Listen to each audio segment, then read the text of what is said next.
नमस्कार, स्वागत है आपका के न्यूज में। मैं हूं नसरीन। सबसे पहले देखेंगे हेडलाइंस।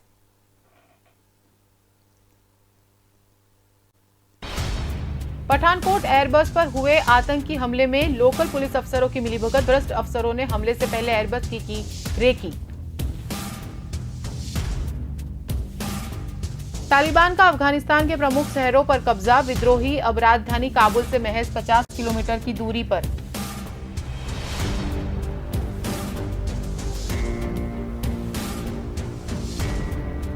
महाराष्ट्र में एंट्री के लिए अब कोरोना वैक्सीन की दोनों डोज या 72 घंटे के भीतर की आरटीपीसीआर रिपोर्ट दिखाना जरूरी।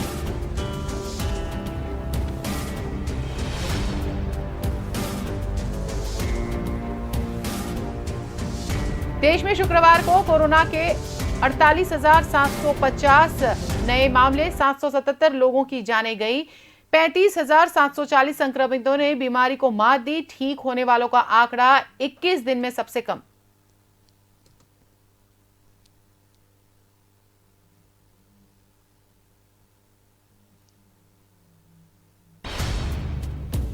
कोविशील्ड बनाने वाली company serum institute of India यानी कि SII के चेयरमैन साइरस पूनावाला ने वैक्सीन का कॉकटेल का विरोध किया है।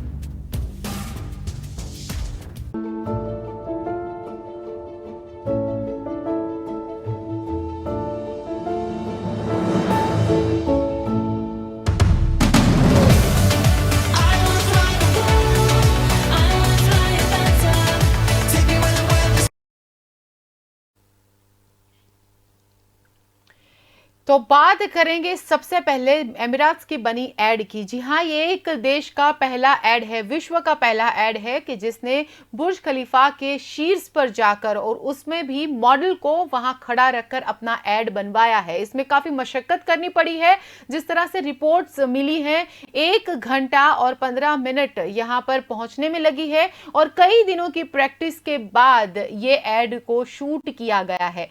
ये एड में जो मॉडल सबसे ऊपर जो टॉप पर खड़ी है और उसमें हाथ में प्ले कार्ड्स लिए और प्ले कार्ड्स में लिखा है एंजॉय दुबई, फ्लाई एमिरेट्स और साथ ही लिखा है कि we are on the top of the world, यानी कि दुनिया का सबसे ऊंचा बिल्डिंग, दुनिया की सबसे ऊंची इमारत है बुर्ज खलीफा।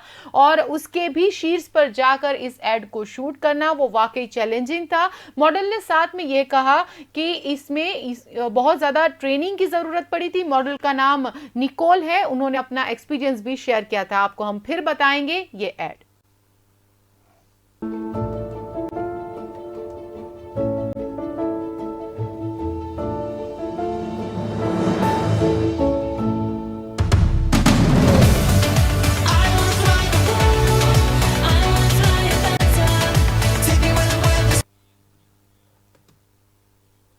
और अब बात करेंगे राहुल गांधी की। कांग्रेस के साथ तकरार के बीच अपने इंडिया प्रमुख का ट्रांसफर करने के बाद अब ट्विटर ने राहुल गांधी के अकाउंट को बहाल कर दिया।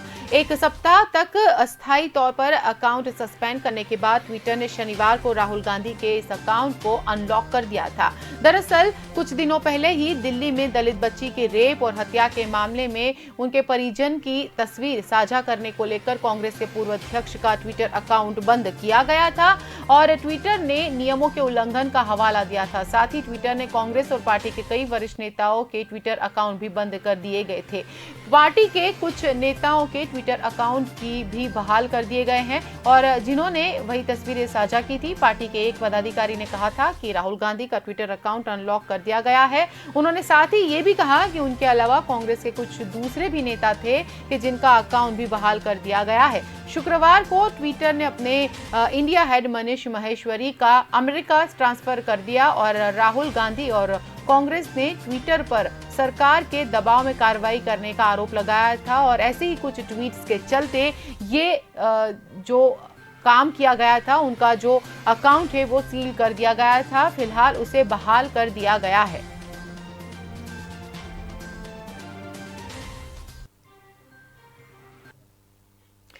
बात करेंगे तालिबान की। तालिबान तेजी से अफगानिस्तान के प्रमुख शहरों पर कब्जा जमाता आ रहा है। विद्रोही अब राजधानी काबुल से महज 50 किलोमीटर की दूरी पर होते हैं और हमला करते हैं। इसके साथ तालिबान ने 34 में से 19 प्रांत और उनकी राजधानियों पर भी कब्जा जमा लिया है। राजधानी काबुल में सरकार और सैन्य अधिकारियों की सरगर्मी बढ़ गई है। शुक्रवार को ही राष्ट्रपति अशरफ गनी ने राष्ट्रीय सुरक्षा को लेकर एक हाई लेवल मीटिंग की और इसके बाद उन्होंने इस्तीफा देने की अटकलों पर विराम लगाते हुए कहा कि हम तालिबान से मजबूती के साथ लड़ेंगे। तालिबान ने गनी को राष्ट्रपति पद छोड़ने को कहा है। पाकिस्तान भी गनी को लेकर ऐसी ही मांग करता रहता है और पाकिस्तान के प्रधानमंत्री इमरान खान तो इतना तक कह चुके हैं कि जब तक अफगानिस्तान के राष्ट्रपति गनी नहीं हटेंगे, हम आपसी संबंधों पर कोई बात नहीं करेंगे। संयुक्त राष्ट्र ने कहा है कि बीते एक महीने में 1000 से ज्यादा आम लोगों की मौतें हुई। तालिबान ने पिछले कुछ दिनों में सरकारी मीडिया के प्रमुख समेत कई राजनीतिक हत्याओं को भी अंजाम दिया है। अमेरिकी और ब्रिटेन ने अफगानिस्तान के अपने दूतावासों में कर्मचारियों की संख्या कम करने की घोषणा की है। रूस के दूत ने कहा है कि मॉस्को अब भी ऐसी किसी योजना पर काम नहीं कर रहा है। अफगानिस्तान में तालिबान की बढ़ती पकड़ के बीच नाटो सहयोगियों ने शुक्रवार को उत्तरी अटलांटिक परिषद में मीटिंग की थी। गठबंधन ने बैठक में तालिबानी हिंसा की आलोचना की और साथ ही अफगान सरकार को समर्थन जारी रखने का फैसला किया। ब्यूरो रिपोर्ट, के न्यूज नेशनल। और अब हम बात करेंगे वैक्सीन के कॉकटेल की। कोविशील्ड बनाने वाली company serum institute of India यानी कि SII के चेयरमैन साइरस पूनावाला ने वैक्सीन कॉकटेल का विरोध किया। पूनावाला ने कहा कि बेहतर एफिकेसी के लिए 2 अलग अलग टीकों के मिश्रण के वे खिलाफ हैं और इसकी कोई जरूरत भी नहीं है। Indian council of medical research यानी कि ICMR की स्टडी में कोविशील्ड और कोवैक्सीन के कॉकटेल के नतीजे अच्छे मिले हैं और इस सवाल पर पूनावाला ने कहा, यदि कॉकटेल के टीके लगाए जाते हैं और परिणाम अच्छा नहीं होता है तो हम कहेंगे कि एक और वैक्सीन अच्छा नहीं था। इसके विपरीत दूसरी कंपनी कह सकती है कि क्योंकि अपनी सीरम के टीके को मिलाया है और इसलिए परिणाम अच्छे नहीं मिले। उन्होंने आगे ये भी कहा कि वैक्सीन कॉकटेल के ट्रायल में हजारों लोगों को शामिल किया गया था जिसमें इसकी एफिकेसी अच्छी नहीं रही। देश में कोरोना वैक्सीन की मिक्सिंग पर हुई पहली स्टडी के नतीजे 5 दिन पहले ICMR ने जारी किए थे। स्टडी में कहा गया था कि कोवैक्सीन और कोविशील्ड की मिक्स डोज से कोरोना वायरस के खिलाफ बेहतर सुरक्षा मिलती है, लेकिन पूनावाला ने इस बात को खारिज करते हुए कहा कि मैं सरासर इसके खिलाफ हूं। ये दोनों वैक्सीन को मिक्स नहीं किया जा सकता है।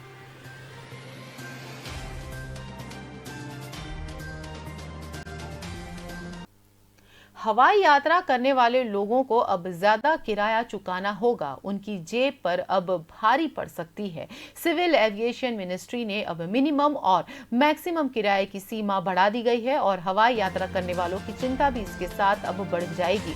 इससे एयरलाइंस कंपनियां किराया बढ़ा सकती है। कम से कम किराया 10% और ज्यादा से ज्यादा 13% बढ़ने वाला है। पिछले साल देश भर में लॉकडाउन के बाद मई में सरकार ने हवाई किराए की एक सीमा तय की थी। ऐसा इसलिए किया गया था क्योंकि तब कम संख्या में फ्लाइट्स चल रही थी। इससे कंपनियां टिकट के लिए ज्यादा पैसा वसूल रही थी। जब अब लॉकडाउन में ढील दे दी गई है, हवाई यात्रियों की भी संख्या बढ़ रही है, तो ऐसे में सरकार ने इस सीमा को बढ़ा दिया है। सरकार ने मिनिमम किराए में 9.83% की बढ़ोतरी करने का फैसला लिया। मैक्सिमम किराया 12.82% बढ़ाया गया। एविएशन मंत्रालय ने गुरुवार देर रात ऑर्डर जारी कर इसकी जानकारी दी। सरकार ने जो लोअर कैप यानी कि कम से कम किराए की सीमा लगाई थी, उसका मकसद कंपनियों को मदद करना था। ज्यादा किराए की सीमा का मकसद यात्रियों की मदद करना था, लेकिन अब जबकि लॉकडाउन में थोड़ी ढील दे दी गई है तो किराया भी बढ़ने वाला है।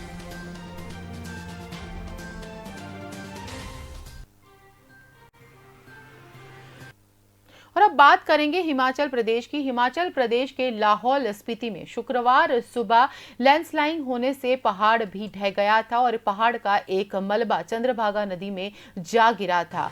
गौरतलब है कि पिछले कुछ दिनों से यहां पर लगातार लैंडस्लाइडिंग की घटना हो रही है और कई बार यहां पर जाने भी गई हैं। इससे नदी का बहाव रुक गया था। नदी का पानी 2 गांवों के कुछ घरों और खेतों में भी घुस गया। इस घटना का एक वीडियो जो आप देख रहे हैं तस्वीरों में, जो आप देख रहे हैं किस तरह से लैंडस्लाइडिंग होता है और नदी के 2 हिस्से हो गए, जिसमें पहाड़ का एक हिस्सा धीरे धीरे दरकना शुरू हुआ था और मलबे ने नदी का रास्ता भी रोक दिया था। State disaster management director Sudesh Kumar Mokhta ने बताया कि इस घटना के बाद एहतियात के तौर पर कुछ गांवों को खाली करवा लिया गया था। नदी की धारा रुकने से तरंग और जसरत गांव के 4 घरों तक पानी पहुंच गया।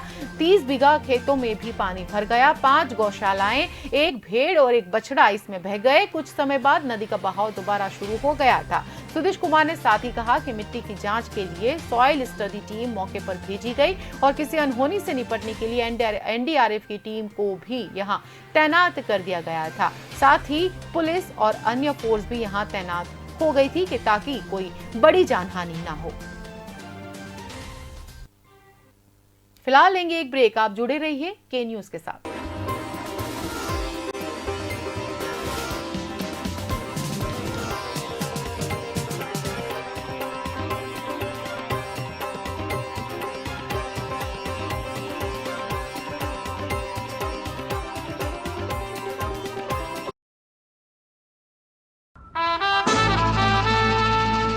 के रेडियो माहिती, मनोरंजन और मस्ती का ट्रायो। के रेडियो कहीं भी कभी भी, दिन हो मंगलमय से लेकर गुजरा हुआ जमाना तक का सफर। के रेडियो आप सुन रहे हो के रेडियो। जल्द शुरू हो रहा है के न्यूज की सुरीली भेंट। के रेडियो आप सुन रहे हो के रेडियो, कहीं भी कभी भी। आप हमें डाउनलोड कर सकते हैं। लाइक कीजिए, कमेंट कीजिए, सब्सक्राइब कीजिए और सुनिए के रेडियो कहीं भी कभी भी। मैं हूँ आपकी आरजे जल्पा। रे रे रे रे मारी सवार, ये गाना सुना ही होगा आपने। चलो सुबह हो गई, मस्ती की कश्ती, दिन का सफर सुहाना, एक शहर एक नजर, जनवाणी, सुनहरी दोपहरी, ये शाम मस्तानी, ढल गया दिन, नगमों की बारात, गुजरा हुआ जमाना, फिर वही रात है, मनोरंजन, माहिती और मस्ती के साथ। आप सुन रहे हो के रेडियो, कहीं भी कभी भी। ब्रेक के बाद आपका दोबारा स्वागत है। बात करेंगे महाराष्ट्र की। महाराष्ट्र में एंट्री के लिए अब आपको कोरोना वैक्सीन की दोनों डोज या फिर 72 घंटे के भीतर की आरटीपीसीआर रिपोर्ट्स दिखाना जरूरी होगा। अगर दोनों नहीं है तो 14 दिन क्वारंटाइन में रहना होगा। महाराष्ट्र सरकार ने शुक्रवार को नई गाइडलाइन जारी करते हुए इसकी जानकारी दी है। महाराष्ट्र में कोरोना वायरस की रोकथाम के लिए अब तक जितने सैंपल की जीनोम स्क्रैनिंग हुई है उसमें से 80% में डेल्टा प्लस वेरिएंट पाए जाने की पुष्टि की गई है। गाइडलाइन के मुताबिक महाराष्ट्र में एंट्री के लिए लोगों को 2 शर्तों में से एक का पालन करना होगा। पहली शर्त है कि जो लोग महाराष्ट्र जाना चाहते हैं उन्हें वैक्सीन की दोनों डोज का सर्टिफिकेट साथ रखना होगा और इसमें वैक्सीन की डोज लगे भी 14 दिन होने जरूरी हैं। दूसरी शर्त के मुताबिक 72 घंटे के भीतर की कोरोना नेगेटिव आरटीपीसीआर रिपोर्ट रखना होगा। इसके अलावा दोनों में से किसी एक भी शर्त को पूरा नहीं करने पर 14 दिन क्वारंटाइन में रहना होगा। महाराष्ट्र में डेल्टा प्लस वेरिएंट से अब तक 5 मरीजों की मौत हुई है। डेल्टा प्लस वेरिएंट से महाराष्ट्र में पहली मौत 13 जून को रत्नागिरी में 80 साल की महिला की हुई। 2 मौतें रत्नागिरी जिला में हुई। महाराष्ट्र में डेल्टा प्लस वेरिएंट के मरीजों की संख्या 65 हो गई है। जलगांव जिले में सबसे ज्यादा 13 मरीज हैं और शहरों की बात करें तो सबसे ज्यादा 7 मरीज मुंबई में है। ब्यूरो रिपोर्ट, के न्यूज नेशनल। स्वातंत्र दिन के मद्देनजर 14 जुलाई की रात 10 बजे से 15 अगस्त की दोपहर तक भारी वाहनों की दिल्ली में एंट्री बंद की गई थी और गाजियाबाद और नोएडा के साथ बॉर्डर से भारी वाहनों को दूसरे रास्तों के लिए मोड़ दिया जाएगा। यानी कि माफ कीजिएगा 14 अगस्त से 15 अगस्त तक ये फरमान कर दिया गया है और इससे नोएडा, ग्रेटर नोएडा और express way, peripheral express way समेत दूसरे रास्तों पर वाहनों का दबाव बढ़ने के भी आसार नजर आ रहे हैं। गाजियाबाद के एसपी ट्रैफिक ने बताया कि UP Ghazipur border, Wazirabad border, Seemapuri border, Maharajpur border से भारी वाहनों को दिल्ली में प्रवेश नहीं करने दिया जाएगा, जिसके लिए पर्याप्त पुलिस बल तैनात किया गया है। दिन रात शिफ्ट में ट्रैफिक पुलिस कर्मियों की ड्यूटी भी लगाई दी गई है और इसी तरह नोएडा में चिल्ला, रेड लाइट, डीएनडी बॉर्डर और कालिंदी कुंज यमुना बॉर्डर से भी भारी वाहनों को दिल्ली में एंट्री नहीं दी जाएगी। स्वतंत्र दिन की रिहर्सल परेड के चलते भारत 12 अगस्त की रात 10 बजे से 13 अगस्त की दोपहर 12 बजे तक भी इसी तरह की भारी वाहनों का रूट डाइवर्ट कर दिया गया है और इसके चलते ग्रेटर नोएडा एक्सप्रेसवे पर कई किलोमीटर तक वाहनों की कतार शुक्रवार को लगी रही थी। गाजियाबाद में भी महाराजपुर बॉर्डर, एडीएम मॉल के पीछे और खोड़ा नगर, पुश्ता रोड, सीमापुरी बॉर्डर पर दिन भर जाम के हालात रहे थे।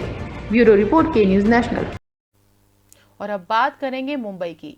मुंबई नारकोटिक्स कंट्रोल ब्यूरो यानी कि एनसीबी की टीम पर देर रात ड्रग्स तस्करों के एक गैंग ने जानलेवा हमला कर दिया था और इस हमले में एनसीबी के 5 अधिकारी घायल होने की खबर है, जिसमें एक की हालत गंभीर बताई जा रही है। हालांकि इस पूरी कार्रवाई के दौरान एनसीबी ने 1 करोड़ की ड्रग्स के साथ 2 विदेशी तस्करों को भी दबोच लिया है। एनसीबी चीफ ने शुक्रवार को बताया कि गुप्त सूचना के बाद उनकी टीम ने वाशी इलाके में एक अड्डे पर छापा मारा था। छापेमारी के दौरान एनसीबी टीम पर ड्रग तस्करों ने हमला किया। हालांकि एनसीबी अधिकारियों ने इस रैकेट के सरगना को घर दबोचा और बताया जा रहा है कि एनसीबी की टीम पर इसी स्मगलर ने फायरिंग की थी। समीर वानखेड़े ने बताया कि मानपुर से लेकर वाशी के बीच जंगल के इलाके में ड्रग्स का बड़ा रैकेट चलता था। शाम के वक्त इसी जगह पर ड्रग्स का बाजार लगता था। एनसीबी की सूचना के आधार पर कार्रवाई को अंजाम दिया गया है। जानकारी के मुताबिक ये एक अफ्रीकन गैंग है जो अवैध तरीके से भारत में रहकर ड्रग्स रैकेट चला रही है।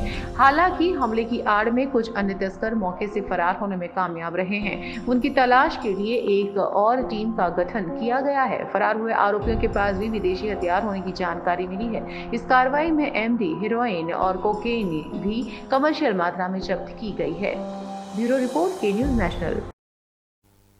और अब बात करेंगे राजस्थान की। राजस्थान में जिला परिषद और पंचायत समिति चुनाव में टिकट बांटने के फॉर्मूले को लेकर विवाद शुरू हो गया है। सचिन पायलट समर्थक विधानसभा चुनाव हारे और कांग्रेस उम्मीदवार और मुख्यमंत्री अशोक गहलोत समर्थक निर्दलीय विधायक आमने सामने आ गए हैं। पायलट समर्थक हारे हुए उम्मीदवारों ने टिकट वितरण में उनकी राय लेने की मांग रखी है, जबकि टिकट वितरण में निर्दलीय विधायकों की राय को ज्यादा तरजीह दी जा रही है। जयपुर जिले के चुनावों को लेकर कांग्रेस प्रदेश अध्यक्ष गोविंद सिंह डोटासरा की अध्यक्षता में हुई बैठक में पायलट समर्थक नेताओं ने टिकट वितरण में भागीदारी मांगी। बैठक के बाद पायलट समर्थक मनीष यादव और निर्दलीय बाबूलाल नागीर के बयानों में तल्खी साफ दिखी। शाहपुरा से विधानसभा चुनाव हार चुके पायलट समर्थक नेता मनीष यादव ने कहा कि पार्टी ने 2018 के विधानसभा चुनावों में हमें टिकट दिया, उसमें हार गए, लेकिन उसके बाद हमारे साथ सौतेला बर्ताव हो रहा है। आज भी हमने प्रदेश अध्यक्ष के सामने पक्ष रखा है कि पंचायत चुनाव में सिंबल देने की जिम्मेदारी विधानसभा चुनाव के उम्मीदवारों को सौंपे। पंचायत चुनावों में टिकट उस व्यक्ति को मिलना चाहिए जो विधानसभा चुनाव में कांग्रेस के साथ था। उन कार्यकर्ताओं को टिकट मिले जिन्हें विधानसभा चुनाव में पार्टी के लिए काम किया। हम कार्यकर्ताओं के हित की लड़ाई लड़ रहे हैं। ब्यूरो रिपोर्ट, के न्यूज़ नेशनल। अब बात करेंगे बड़ी खबर की। बात करेंगे विजय माल्या की। जहां भगोड़े विजय माल्या का किंगफिशर हाउस को अब सील कर दिया गया है, इसे बेच दिया गया है। इसे हैदराबाद के प्राइवेट डेवलपर सेटन रियल्टर्स ने 52 करोड़ में खरीद लिया है। किंगफिशर हाउस को डेट रिकवरी ट्रिब्यूनल यानी कि DRT ने बेचा और बिक्री भाव अपने रिजर्व प्राइस 135 करोड़ रुपए का लगभग 1/3 है। इससे पहले कर्जदाताओं ने किंगफिशर एयरलाइंस पर बकाये 10,000 करोड़ रुपए में से 7,250 करोड़ की वसूली विजय माल्या के शेयर्स बेचकर की थी। 23 जून 2021 को हुई इस नीलामी में SBI के नेतृत्व वाले बैंकों ने United beverages limited, United spirit limited और मैकडोनाल्ड होल्डिंग्स लिमिटेड में माल्या के शेयर भी बेचे थे और इसमें रिकवरी ऑफिसर ने यूनाइटेड ब्रेवरीज के 4.13 करोड़, यूनाइटेड स्पिरिट के 25 लाख और मैकडोनाल्ड होल्डिंग्स के 22 लाख शेयर्स ब्लॉक डील में बेच दिए थे। जिस तरह से रिपोर्ट्स मिल रही है, किंगफिशर हाउस को बेचने के कई प्रयासों के बाद भी कर्जदाताओं को खरीदार नहीं मिल पाने के बाद ऐसा हुआ है। इससे पहले प्रॉपर्टी की नीलामी 8 बार फेल हुई थी। कर्जदाताओं में सरकारी बैंकों समेत वित्तीय संस्थान भी शामिल हैं। किंगफिशर हाउस की नीलामी पहली बार मार्च 2016 में की गई थी। इसमें प्रॉपर्टी की कीमत 150 करोड़ रुपए रिजर्व रखी गई थी, लेकिन नीलामी तब भी फेल हो गई थी, जबकि आखिरकार अब उसे 52 करोड़ में बेच दिया गया है।